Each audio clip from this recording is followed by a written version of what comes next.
All right. I mean, I don't think I'm more excited for a fight just because of Alex. Once you get to a certain age, it doesn't matter the sport. There's always going to be athletes that you kind of have going with you side by side. And for me, Alex Caceres, thinking about his career kind of makes me reflect on my own life in some ways. And at 33 years old, you look at his career, you look at his resume, and it's absolutely insane. Now, for what he's accomplishing, it's like nobody is putting up much of a fight against him. Like he's the best Caceres we've ever seen. Then you look at a guy like Sodiq Yusuff, who we expected so much from, and taking on a guy like Arnold Allen, there was so much skill in that fight, and I thought he did a fantastic job against the guy who's looking like a dark horse, title threat. You want to, think back to Caceres, the Masvidal fight just happened, two Florida OGs coming up in the Kimbo range. Even in those clips, you see how good Caceres was. There's nothing like watching a backyard fight with ropes that are just dangling off of these little pillars, and a guy is just trying to go for triangles in the middle of someone's backyard. It's an absolutely, beautiful thing to see, and in a very rugged, type of way. But outside of that, for me, like I said, I think the groundwork, the cardio, the durability, all of that stuff really seems to go well for Caceres. And we've only seen him finish on the feet once, and that was in 2015 against Francisco Rivera. And if you watch that fight, I mean, the timing was there. I personally believe a guy like Caceres might have been able to recover there. That's not my decision.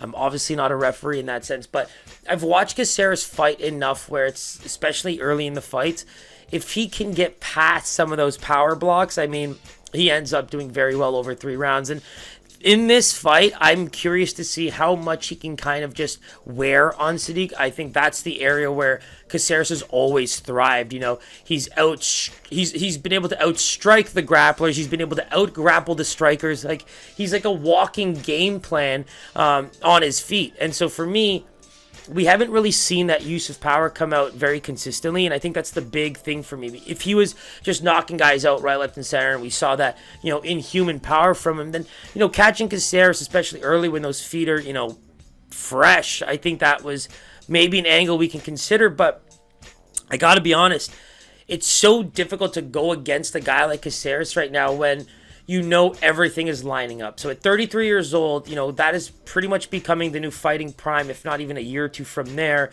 So all of that culminating into what we're seeing right now, it just makes you think that Caceres is finally hitting his stride. And when you go look at his record, he's got one of those weird records, kind of like Michael Johnson, where the losses really suggest really good competition and just potentially bad decision making at a young age. I mean, that really seems to be the tail of the tape for a lot of these guys with those, 20-12, 20-15 or whatever types of records. And for me, I really want to say, as a fan, I want to see Caceres come out on top. He's just given so much for this sport. A lot of us are big fans of his because of everything he's done over time. He's just been such a great person and fighter to follow over the years. And for Yusuff, I mean, let's get back to business without the, fanfare type of thing. I want to see him really work for those strikes. I think that he needs to beat up on Caceres. He needs to find ways to hurt him because he does not slow down. He's willing to take a beating. And it's just the power guys seem to have a good go with Caceres, and you need to make him feel it. Slow him down. Attack the legs. He's just always going to be moving.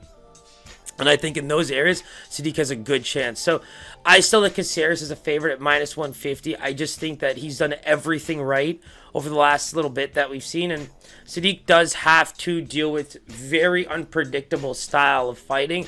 And I think we saw a version of that with Tagir Ulanbekov and Tim Elliott. So, maybe I'm riding that train a little too hard, but I think there's some opportunity. Whoa!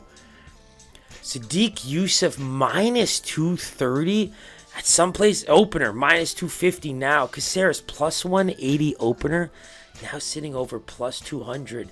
Ladies and gentlemen, that is a fight that we will be doing a lot more research on, and if we got a pound, we pound, but I'm not jumping to any conclusions just yet. Let's see what these boys look like come tomorrow, and I'm pumped for that one. Wow, what a line. That's crazy to me.